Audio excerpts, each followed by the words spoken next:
Hello and welcome to the Intentional Brief, your weekly video update on the one big thing in cybersecurity news for the middle market companies, their investors, and executive teams. I'm your host, Shay Colson, managing partner at Intentional Cybersecurity, and you can find us online at intentionalcyber.com. Today is Tuesday, July 1st, and July seems to have really snuck up on us, at least for me. We're headed into the Independence Day holiday here this Friday in the US, and then onto full swing of summer vacation mode, especially in Europe. So congratulations to those of you who have some exciting PTO plans on the books. One group that's not taking any time off, however, is Scattered Spider, and we're going to jump right in and talk about their next evolution. So here's the second week in a row that we've talked about this threat actor group, and we're still talking about them for three main reasons. First, there's some good follow-up/fallout from last week's activities against the insurance industry. Two, they've apparently pivoted forward toward targeting the airline industry with at least two different carriers falling victim already. And three, there's some good discussion around attribution and what does that mean for our defenses, if anything. So let's go to the first point first, which is we're already seeing the class action lawsuits come out, with the first filed in the district court in Georgia against Aflac based on their incident that they disclosed in their SEC 8K filing. Obviously, this sort of litigiousness is something that makes companies pretty gun shy when it comes to disclosures and really reduces our chances collectively of learning more about the TTPs from the threat actors or Aflac's experience in defending or detecting these attacks, and thus limits our ability to protect both ourselves and others. In fact, the reporting here illustrates this very challenge when, quote, in an email Thursday to the Ledger Inquirer, Aflac spokesman John Sullivan said, "While we are unable to comment on litigation, Aflac's priority is to support our customers as we respond to this incident," unquote. Asked for an update on the number of customers with exposed data, Sullivan said, quote, "We are in the early stages of the investigation and not able to determine yet the number of people impacted," unquote. And with that case filing, that's about all we're going to learn from Aflac and their incident for the foreseeable future, as now there are very real costs lying out there potentially from the litigation side as well as from the response side. So that's unfortunate for us, but it's not a problem for Scattered Spider as they've already pivoted forward.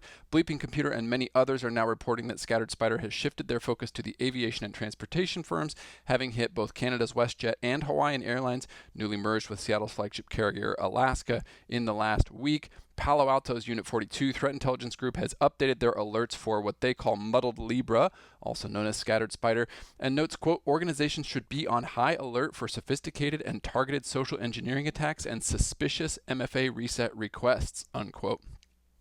Google's Mandiant unit said in an emailed statement that the company is aware of multiple incidents in the airline and transportation sector which resemble the operations of UNC 3944, that's Mandiant's tracking number, or Scattered Spider. Even the FBI is pushing out alerts, including a long tweet to their account with some details on the TTPs to look out for. Palo Alto's unit published a lot of good advice on how to defend against this threat, which I've linked to here, but I want to call attention to this paragraph, which reads, quote, "Muddled Libra doesn't bring anything new to the table except for the uncanny knack of stringing together weaknesses to disastrous effect. Defenders must combine cutting-edge technology, comprehensive security hygiene, and external threats and internal events monitoring. This high-stakes risk of operational disruption and loss of sensitive data is a strong incentive for modernizing information security programs." I am inclined to agree, and I think it is well said. I also saw some good analysis from the Risky Business team that noted, quote, "This term Scattered Spider is very generously used to describe individuals who learn the same hacking techniques from an underground Discord and Telegram community known as the Com. There are hundreds of these individuals who are organized in their own smaller cliques, sometimes jump between them, and even murk out their hacking services on specific intrusions to other groups. It's a stupid name, but it can't be helped since it's difficult to track such a flowy and mercurial bunch of people," unquote. And therein lies one of the core flaws around this idea of attribution. Is it the original members carrying out these attacks? Is it copycats? Is it the next generation?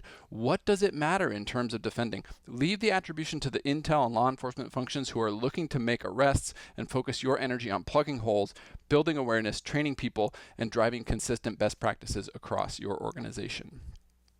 From a fundraising perspective, another light week, in fact, to close out both Q2 and H1, but I would note that we're still seeing some very strong numbers, closing the quarter out with just over $196 billion in newly committed capital, almost the same as Q1's $200 billion, and putting us close to the $500 billion mark halfway through the year, which is a decidedly silly amount of money.